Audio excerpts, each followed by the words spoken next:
세계 각 나라는 자신들의 특정한 역사를 기리는 기념관을 만들어서 운영을 하는데, 예를 들면은 우리나라는 뭐가 있을까요? 천안에 있는 독립기념관, 잊지 말라는 거죠. 또 용산에 있는 전쟁기념관, 6.25 전쟁을 잊지 말자 하는 것이고, 또 미국에는 9.11 기념관을 우리가 예로 들 수가 있고, 또 특별히 생각할 것은 독일에 있는 홀로코스트 기념관입니다.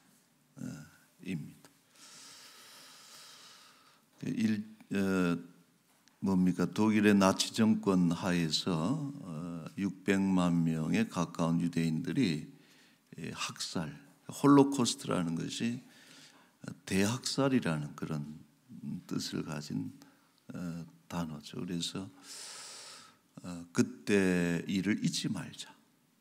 근데 참 특이한 것은 이 홀로코스트 기념관이 독일에 있다는 것이 사실은 좀 놀라운 일입니다. 왜냐하면은 독일은 가해자거든요.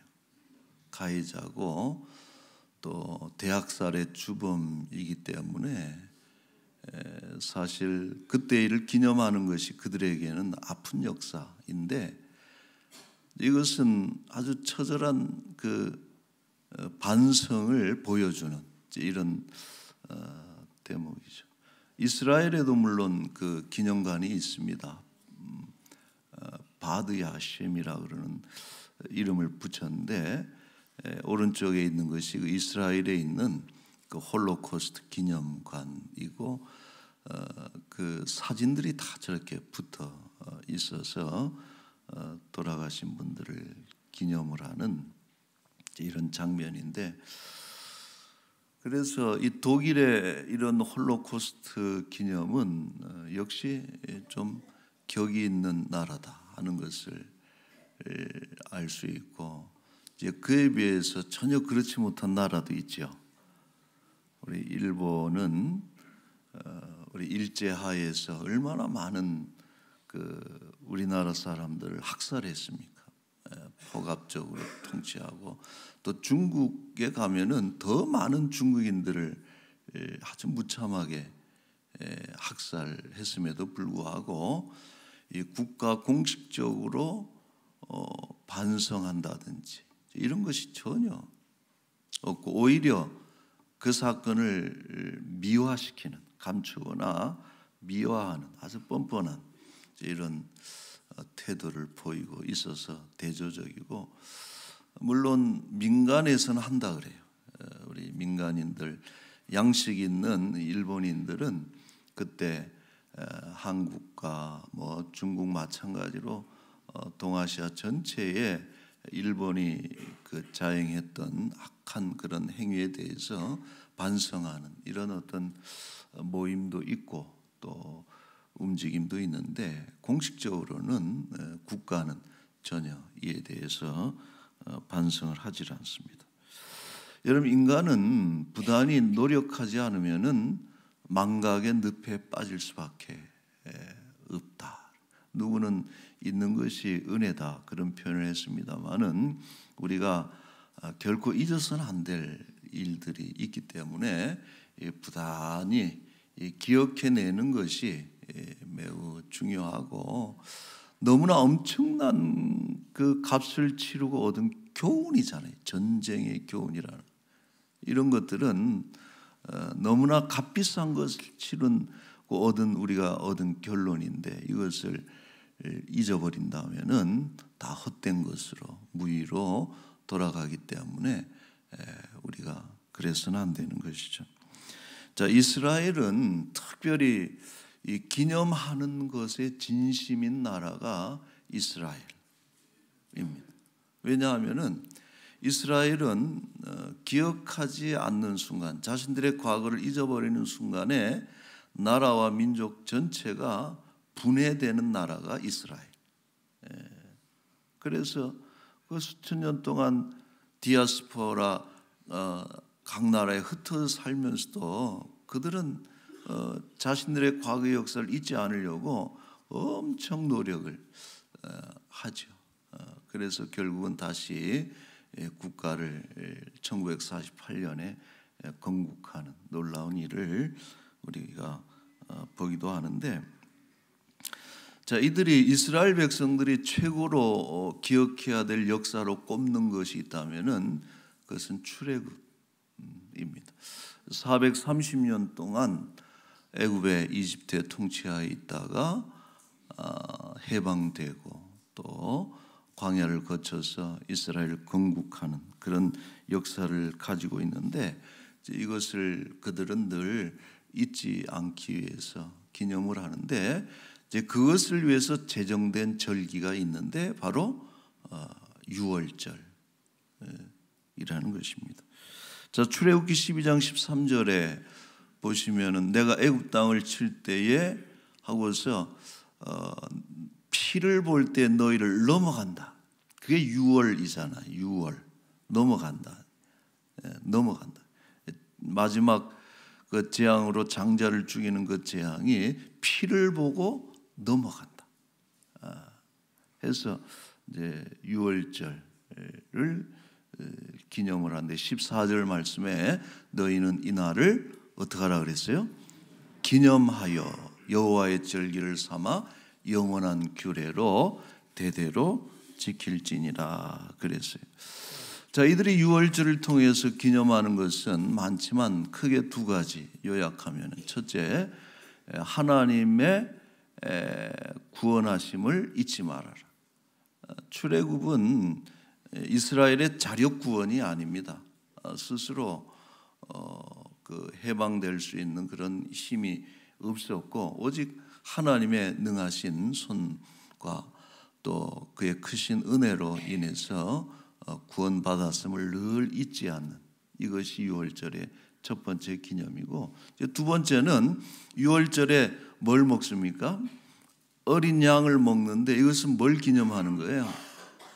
장차 오실 예수 그리스도 메시아를 기념하는 것이 이 유월절 그 절기에 들어가 있는 기념의 내용입니다. 자, 오늘 본문도 여러분 기념하라는 말씀을 주죠. 13절에 보시면은 여호와여 주의 이름이 영원하시니이다. 여호와여 주를 기념함이 대대에 이르리이다.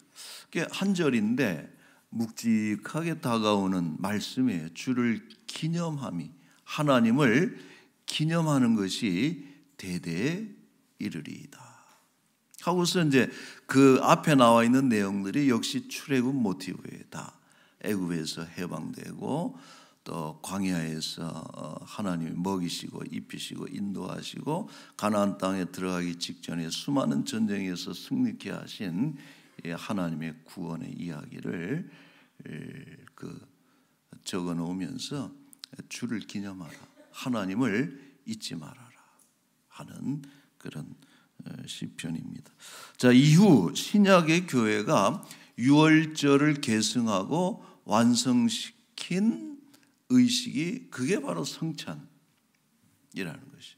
예수님이 유월절 날 제자들을 다 모아놓고, 정월 14일이죠. 1월 14일 날 제자들을 다 모아놓고 유월절 식사를 하셔야 되는데 전혀 다른 형태의 식사를 제정을 하셨는데, 떡과 포도주를 먹고 마시면서 이것은 내 몸이다, 내 피다, 이렇게 말씀을 하셨습니다. 누가복음 22장 19절 말씀에 보면은 떡을 가져 감사기도 하시고 떼어 그들에게 주시며 이르시되 이것은 너희를 위하여 주는 내 몸이라. 너희가 이를 행하여 나를 기념하라 하시고. 그래서 이 성찬은 그 기념식이죠. 근데 뭘 기념하라 그랬어요? 나를 기념하라. 그리스도를 기억해라. 그리스도께서 십자가에 달려서 찢겨지는 그 살, 그것이 떡이고, 또 십자가 위에서 흘려지는 그 피가 이 포도주단 말이에요. 그래서 대대로 예수님 오시는 그날까지 예수 그리스도의 그 죽음을 잊어서는 안 된다. 그래서 여러분, 우리가 늘 성찬을 하면서 기념해야 될 것은 그리스도의 죽음을 기억해야 되고, 또 이 예수님의 죽음이 딴 것이 아니고 우리의 구원을 위한 속량의 죽음이야. 대속의 홀로코스트의 죽음, 또 9.11의 죽음, 세월호 죽음도 있고, 또 전쟁 때 또 해방을 위해 죽은 수많은 그런 사람들의 죽음이 있고, 그 죽음의 무게가 너무나 무거운 것이지만은 가장 중요한 것은 뭐냐? 예수님의 죽음이다. 인류의 저주를 벗겨주시고 죽음에서 해방시켜 주신 이 그리스도의 죽음을 너희는 잊지 말아라 하고서 제정하신 것이 성찬 예식입니다. 여러분, 기독교는 이론의 종교가 아니죠. 어떤 논리적인 혹은 신화에 근거해서 만들어내는 그런 종교가 아니고, 기독교는 어떻게 생겨났느냐? 하나님이 죽으시고 피를 뿌리신 그 위에 생겨난 것이 교회다라고, 역사적으로 그것이 교회예요. 그래서 우리가 찬송할 때도 교회는 어떻다 그래요? 피로 사신 교회다 하는 노래를 하는 것이죠. 여러분, 오늘 성찬에 참여하면서 그리스도를 다시 한번 떠올리고 그분이 우리에게 행하신 구원의 사건을 다시 한번 마음에 되새기는 우리 복된 시간이 될 수 있기를 바랍니다. 성찬의 첫 번째 목적은 기념, 그 다음에 연합, 소통, 이런 것들 우리가 다 살펴볼 수 것이지만, 오늘 성찬의 가장 첫 번째 의미는 뭐예요? 기념해요. 그리스도를 꼭 잊지 말고 이 성찬을 통해서 그리스도와 교통하고 연합하고 새롭게 하시는 그런 복된 은혜를 다 누리시기를 축원합니다. 아멘.